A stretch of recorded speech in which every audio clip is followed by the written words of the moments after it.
जम्मू के राष्ट्रीय बजरंग दल के अध्यक्ष राकेश बजरंगी और जम्मू के राष्ट्रीय बजरंग दल ने सबसे पहले विरोध किया कि 42 मुसलमानों की सीटें कैंसिल करो, पैसे हमारे बाप के हैं। आंदोलन चलते रहे और 27 दिसंबर को मैं स्वयं जम्मू पहुंचा। जम्मू में सभा करके घोषणा की कि कश्मीर के 42 मुसलमानों की मेडिकल सीटें रद्द करो और सभी 50 सीटें जम्मू के हिंदू बेटा बेटियों के लिए आरक्षित करो। और गवर्नर को कहा, मनोज सिन्हा जी ये बंद करो, और नहीं करते हैं तो प्रवीण तोगड़िया देश के हिंदुओं को ऐलान करते हैं कि वैष्णो देवी जाओ, पर मां के चरणों में एक भी रुपया चढ़ावा मत रखो। हम सिर्फ सुपारी रखकर वापस आएंगे, पैसे हम देंगे, और डॉक्टर कश्मीर का मुसलमान बने हम नहीं बनने देंगे। हमने कहा था ये रद्द करो। आज जम्मू मेडिकल कॉलेज की सीटें रद्द हो गई है।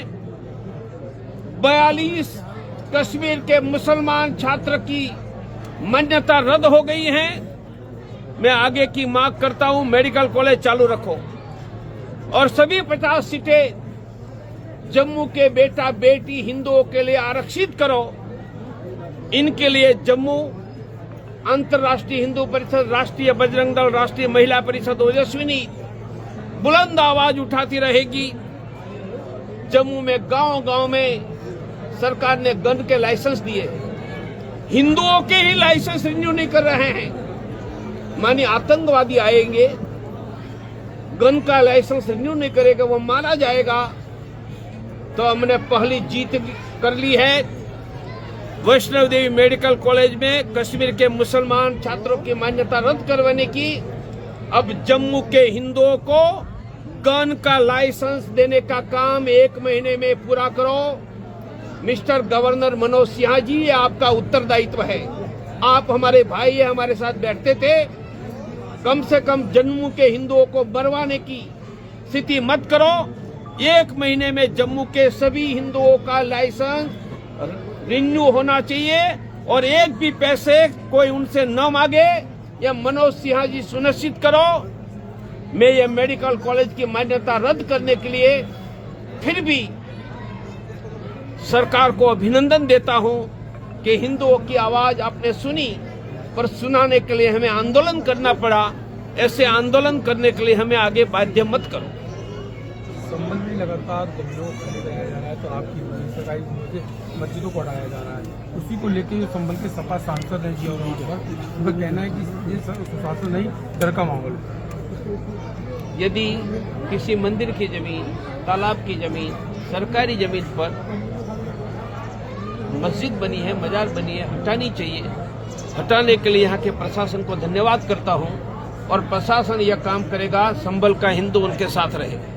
लेकिन सर, जिस तरीके से ये मस्जिद और मदरसों पर पूरा बुलडोजर एक्शन हो रहा है, बहुत अच्छा है। सांसद के जो है पिता ये कह रहे हैं कि 2027 के लिए अयोध्या बनाने की कोशिश। मैं तो बुलडोजर का समर्थक हूँ और मैं कहता हूँ बुलडोजर शांति का प्रतीक है और बुलडोजर पर बैठकर ही हिंदू आगे बढ़ेगा। जिनको बुलडोजर स्वीकार्य नहीं है वो थोड़े दूर चले जाओ, पाकिस्तान थोड़ा नजदीक है। लेकिन सांसद के पिता ममलुकुर रहमान का कहना है कि बीजेपी के पास कोई मुद्दा नहीं है, संभल को अयोध्या बनाना चाहती है। अरे भारत का हर गांव अयोध्या बन रहा, संभल तो क्या। SIR के बाद में बांग्लादेशियों पर क्या कार्रवाई? SIR ठीक है, उचित है। वह बांग्लादेशियों को मतदाता बनने से रोकेंगे। मैं SIR का खुला स्वागत करता हूँ। मोदी सरकार में हिंदुओं की क्या स्थिति है?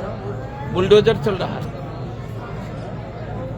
संभल में योगी सरकार विकास करा रही है, किस तरह से? बुलडोजर से। संभल में 24 नवंबर 2024 को कोर्ट के आदेश पर श्री हरिहर मंदिर बनाम जामा मस्जिद का सर्वे हुआ, हिंसा हुई।